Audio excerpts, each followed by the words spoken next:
आदरणीय डीसीपी साहब की उपस्थिति है, सब अधिकारियों की उपस्थिति है। बहुत शानदार कार्यक्रम किया। एक अनुरोध करूंगा सर, जैसे बंबई पुलिस अपना उत्सव मनाती है, वो कितना बड़ा उत्सव, वो क्यों नहीं दिल्ली में मन सकता? दिल्ली में भी वैसा उत्सव मनना चाहिए स्थापना दिवस पर जैसा बंबई पुलिस मनाती है, क्योंकि सारे मिल के एक बार मनाएंगे तो निश्चित रूप से वो और बेहतर बनेगा।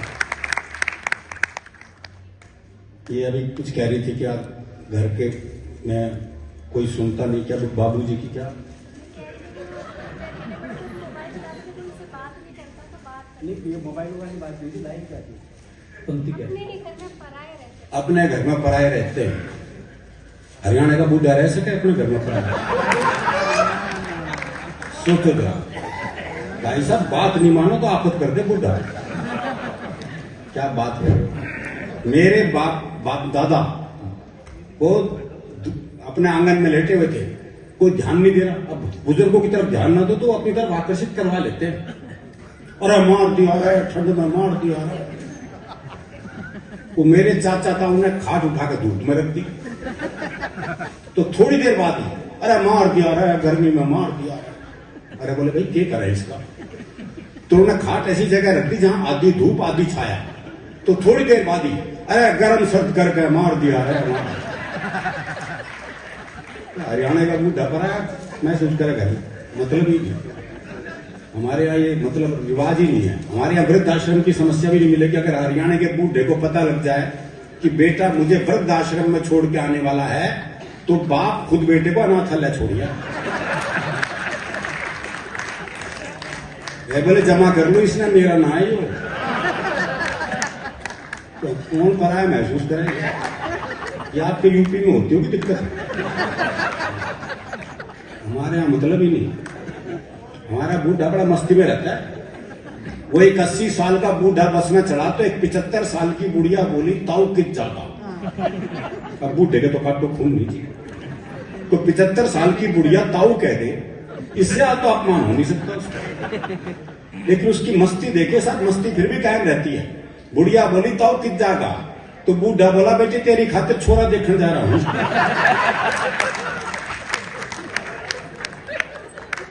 वो बस में एक लड़का खड़ा था, तो एक लड़की चढ़ी, तो लड़की का पैर लड़के के पैर पर रखा गया, तो लड़के का पैर दब गया। लड़की बोली सॉरी, लड़का बोला मेंशन नॉट। लड़की आगे बढ़ गई, पीछे हरियाणा का बूढ़ा चढ़ गया, गलती से उसका पैर भी उस लड़के के पैर पर रखा गया, तो उसने लड़की की देखा देखी कह दी सॉरी। तो लड़का बोला तमीज नहीं, आप देख के नहीं चल सकते, सारा जूता खराब कर दिया, पैंट खराब कर दी, चलने की तमीज नहीं है आपको? तो हरियाणा का बूढ़ा बोला क्यों भाई, मेरी सॉरी की स्पेलिंग गलत थी? तो हम तो अलग जगह परायापन महसूस नहीं करेंगे, तो फिर घर की बात। तो हमारा मामला बिल्कुल अलग है, मस्ती का मामला है जी। हम मस्ती में रहने वाले लोग हैं। सही बता रहा हूं, वो एक पुलिस के सिपाही को छुट्टी चाहिए थी, पहुंच गया एसएचओ साहब के पास, बोले छुट्टी चाहिए। बोले बहुत काम है, छुट्टी नहीं मिल सकती। बोले जी छुट्टी तो मैं लेकर आऊंगा। बोला अच्छा एक सवाल का जवाब दे दे, छुट्टी दे दूंगा। बोले सवाल कुछ भी पूछ लो। बोला अच्छा ये बता, कटप्पा ने बाहुबली को क्यों मारा? ये अंतरराष्ट्रीय सवाल पूछ लिया जी उससे। बोले ये बता, कटप्पा ने बाहुबली को क्यों मारा? बोले हो सकता है बाहुबली ने कटप्पा को छुट्टी देने से मना कर दिया।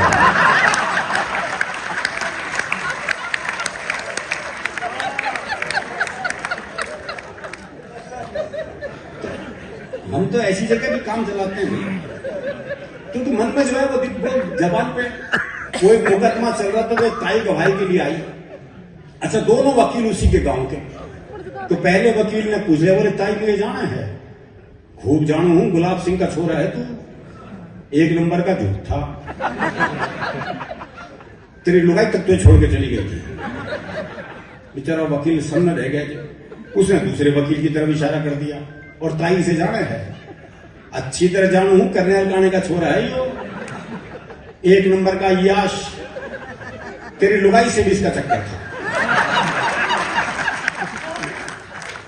भाई साहब जज ने कोर्ट स्थगित की, अपने चैम्बर में गए, दोनों वकील बुलाए, बोले खबरदार ताई से मेरे बारे में कुछ पूछ लिया था। इतना साफ मामला रखते हैं। दरअसल 7 बजे कार्यक्रम खत्म होने का समय लिखा हुआ था कार्ड पर, मैं ओवर टाइम में काम कर रहा हूं।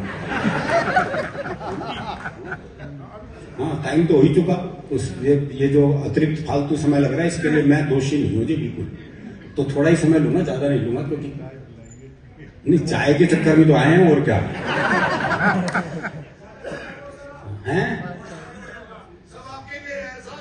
नहीं, मैं भी तो आप ही के लिए हूं, साथ ही चलूंगा, साथ ही ले चलूंगा। देखो जी, किसी ने प्रेम व्रेम की बात नहीं करी आज है? एक कवित्री थी, उससे उम्मीद थी, वो बाबूजी को लेकर बैठे। मतलब कोई बात हुई है?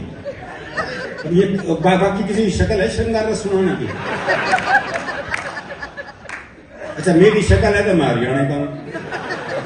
हरियाणा का तो प्रेम से वैसे ही मतलब नहीं, क्योंकि हमारे यहां तो प्रेम ब्याह के बाद ही होता है। ब्याह से पहले प्यार कर ले तुम तो पेड़ पे लटके मिलते हैं। हमारे यहाँ प्रेम सबसे मुश्किल काम है सर, लेकिन हमारे यहाँ प्रेम में भोलापन बहुत है। वो प्रेमी ने प्रेमिका से कहा, अगर तू मेरी नहीं हुई ना तो मैं तुझे किसी की नहीं होने दूं। बोला अच्छा तेरी हो जाऊंगी तो सबकी होने देगा।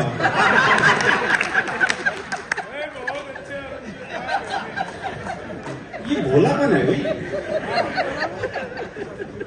वो एक की पत्नी मर गई तो उसने एक चित्रकार को बुलाया, बोले यार मेरी लुगाई का एक बढ़िया सा चित्र बना दे। बोले जी ऐसा चित्र बनाऊंगा चित्र बोल उठेगा। बोले फिर रहने दे। तो हमें पता है हमारा प्रेम कैसा है, हमारे अपने प्रेम के बारे में जानते हैं। और हम यहाँ यही नहीं, हमारे यहाँ दरअसल इसलिए ऐसा है, वो हरियाणा में वो 7 साधु चटाई बिछा के बैठे थे, धूनी रमा रखी, चटाई बिछा रखी। एक छोरा पहुंच गया जो सबसे बूढ़ा बाबा था, उसको हाथ दिखा के बोला बाबा। एक छोरी ने बहुत प्यार करूं पर वो घास ही ना डालती, तो सबसे बूढ़े बाबा ने सबसे छोटे बाबा को आवाज लगाई, बोले रामलाल एक चटाई और बिछा दे। तो हमारे यहाँ तो बाबा भी सारे चटाई वाले हैं जी। वो हरियाणा के गांव में एक बाबा जी आए हुए थे, तो एक पति पत्नी की औलाद नहीं थी। तो बाबा जी बोले मैं बद्रीनाथ जाऊंगा, तुम्हारे नाम का दिया जलाऊंगा, भगवान ने चाही तो औलाद हो जाएगी। 12 साल बाद बाबा उसी गांव में वापिस आया, तो देखा वो महिला 11 बच्चों से घिरी हुई है। बोले तुम्हारे हैं? बोले हाँ जी। बोले इसका मतलब मेरा दिया जलाना सफल रहा, भगवान ने मेरी सुन ली। बोले इन बच्चों का बाप नजर नहीं आ रहा। बोले जी वो बद्रीनाथ गया है। बोले क्या करने हैं? बोले दिया बुझाने हैं। तो हमारे यहाँ तो बाद में दिया बुझाने की भी जरूरत पड़ती है। आज दरअसल वर्दियों का इतना बढ़िया गीत सुदीप ने सुनाया है। हाँ, इतना शानदार गीत सुनाया है इसने वर्दियों को। तो एक कविता मैं अलग तरह की सुनाना चाहता हूं। ये मैंने कारगिल के युद्ध पर एक हास्य की कविता लिखी। कारगिल विषय वीर रस का है या फिर करुण रस का है, लेकिन मैंने कोशिश की उसमें से हास्य रस निकालने की। कारगिल के बाद मुझे ध्यान है, एक मेजर साहब और एक एसपी साहब बैठे हुए थे।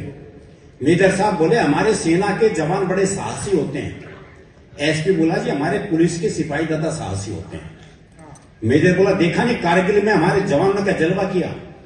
एसपी बोला जी हमारे सिपाही ऐसे जलवे रोज करते हैं। तो मेजर बोला भाई तुम्हें समझ में नहीं आएगा। तो मेजर ने एक जवान को बोला, बोले जवान इधर आओ। बोले हाँ। सामने टीला देख रहे हो? बोले हाँ। बोले भाग के चढ़ जाओ, कूद जाओ। साहब जवान भाग के चढ़ा और कूद गया। तो मेजर बोला एसपी से, देखो इसे कहते हैं साहस।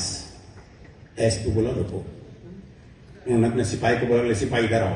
बोले हाँ। सामने टीला देख रहे हो? बोले हाँ। बोले भाग के चढ़ जाओ, कूद जाओ। सिपाही बोला सब आपका दिमाग तो नहीं खराब हो गया? तो एसपी बोला मेजर से, देखो इसे कहते हैं साहस। तो हर जगह का साहस अलग अलग है। ये जब मुशर्रफ जी अपने आप पाकिस्तान के राष्ट्रपति बन गए, ये अपने आप का जवाब अपने आप ही बना भाई, वो किसने बनाया उसे? और बता दो जी मैंने व्यंग में लगाया है, क्योंकि आजकल कोई समस्या नहीं कौन किसको पाकिस्तान भेज दे। व्यंग में लगाया भाई जी। वो मुशर्रफ जी अपने आप पाकिस्तान के राष्ट्रपति बन गए, तो अपने आप ही उन्होंने अपने फोटो वाला डाक टिकट जारी कर दिया पाकिस्तान में। तो डाक टिकट बिक नहीं रहा था, तो उन्होंने ऑफिसर को बुलाया, बोले क्या बात है टिकट बिक क्यों नहीं रहा? बोले जी ठीक से चिपकता नहीं है। है बोले तो गोंद बढ़िया लगाओ। बोले प्रॉब्लम गोंद की नहीं है, लोग थूक दूसरी तरफ लगाते हैं। तो एक कारगिल जैसी घटना से आपको हास्य की कविता सुनाता हूं। सीमा पर जैसी छिड़ी लड़ाई, देशभक्ति की भावना सब में उमड़ आई। कुर्बानी का कुछ ऐसा चढ़ा जुनून कि घायल सैनिकों को सभी देने लगे अपना अपना खून। नेता हो या व्यापारी, कवि हो या भिखारी, खिलाड़ी हो या संगीतकार, अध्यापक। आप कहां चल दिए सर? नहीं, इनको यही रहने दो। नहीं, कारण ये ना, उन्होंने कह दिया था कि भाई बाद में बुजुर्गों को शॉल दी जाएगी। अब ये सोच रहे हैं मैं बुजुर्ग लग नहीं रहा। हम सवाल ही लाने जा रहे थे सर। जी, बाद में ले आना यार, ऐसे क्यों कर रहे हो भाई जी? कहाँ था मैं, वो भूल गया इस चक्कर में। मन का हो सकता है भाई सब बाल रंगवाने चलती हूं। सीमा पर जैसी छिड़ी लड़ाई, देशभक्ति की भावना सब में उमड़ आई।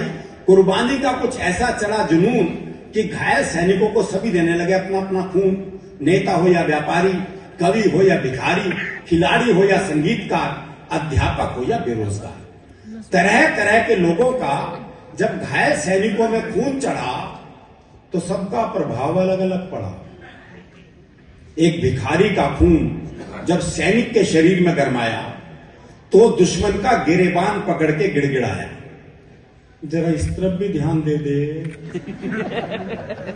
जरा इस तरफ भी ध्यान दे दे अल्लाह के नाम पे अपनी जान दे दे। इतना कहकर जैसी उसने जान ली, दूसरे दुश्मन ने उसकी नियत फौरन पहचान ली। वो वापस नियंत्रण रेखा की तरफ भाग चला। हमारा सैनिक बोला, जो दे उसका भी भला, जो ना दे उसका भी भला।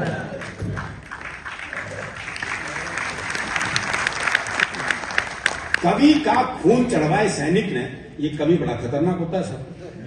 अभी एक दिन पहले की बात है, मैं दिल्ली आ रहा था भाई साहब से, तो एक सज्जन बराबर में बैठे थे, तो उन्होंने पूछ लिया आप क्या करते हैं? मैंने कहा मैं कवि हूं। मैंने पलट के पूछ लिया और आप? बोला जी मैं बहरा हूं।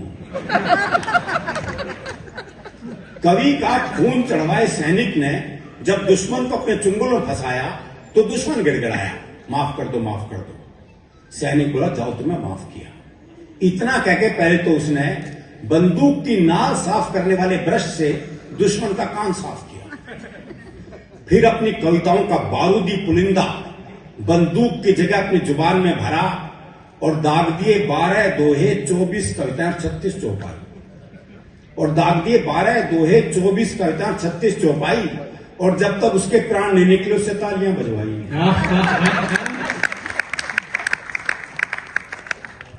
अध्यापक के खून वाला सैनिक निहत्था ही दुश्मन के बंकर में आया। अच्छा, वो निहत्था जा भी सकता है, जब वो 60 बच्चों की क्लास में निहत्था जा सकता है तो उसे वहां क्या खतरा? अध्यापक के खून वाला सैनिक निहत्था ही दुश्मन के बंकर में आया, एक का कान मरोड़ते हुए गुर्राया, अच्छा मेरे पीरियड में आधी क्लास भाग गए। तुम सब लोग इस क्लास में कहां से आ घुसे? तुम सबके नाम तो स्कूल से सन 47 में कट चुके, तुम सबके नाम तो स्कूल से सन 47 में कट चुके। और क्या ये बनकर याद करो सन 71 जब हमने चमत्कार दिखलाया था, 90,000 नालायकों से एक साथ कान पकड़वाया था।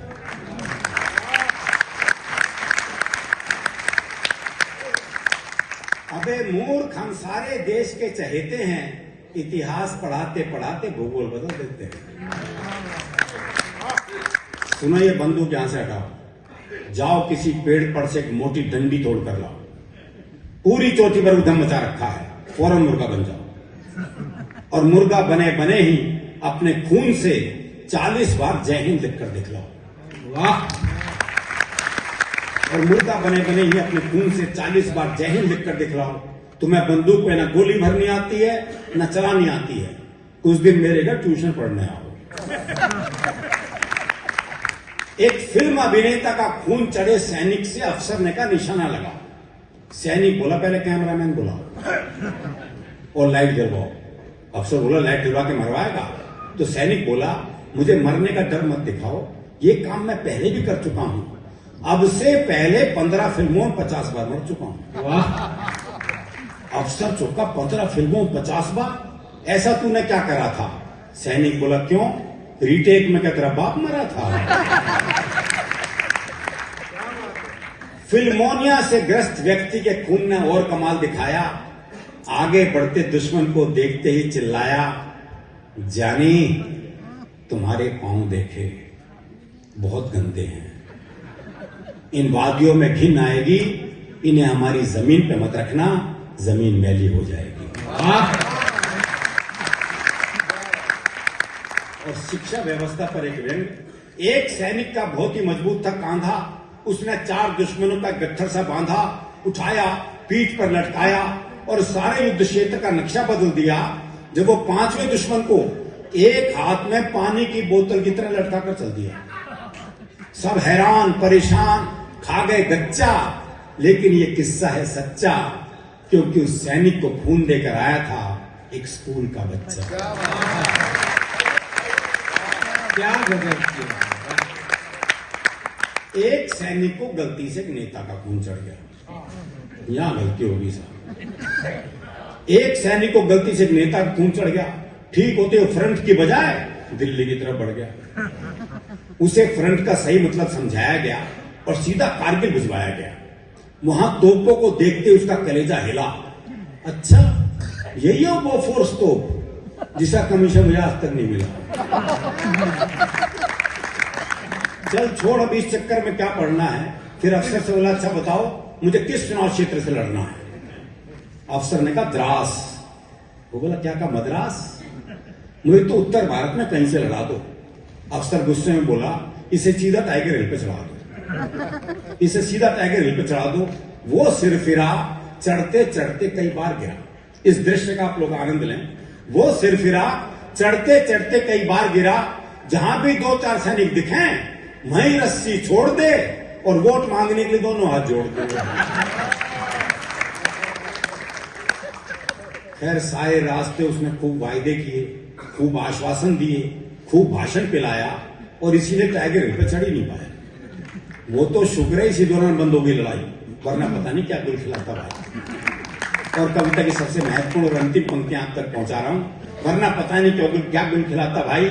लेकिन मैं कहता हूं कुछ ऐसा इंतजाम हो जाए, नेताओं का खून सैनिकों को नहीं बल्कि सैनिकों का खून नेताओं को चढ़ता है।